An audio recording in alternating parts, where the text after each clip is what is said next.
a major part of our culture is definitely dancing. Yes, and our dance genre is called dancehall. So dancehall is our Jamaican national dance, basically. So we have the female, feminine vocabulary as well as the strong moves for both genders. Yes?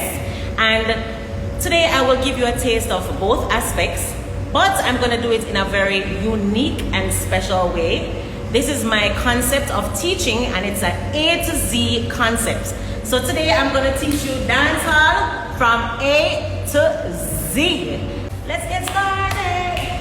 Everybody ready? Everybody ready? So this is one of the most basic moves. All right? It's called Angel. So we're starting with the letter A. Let's try it with some music.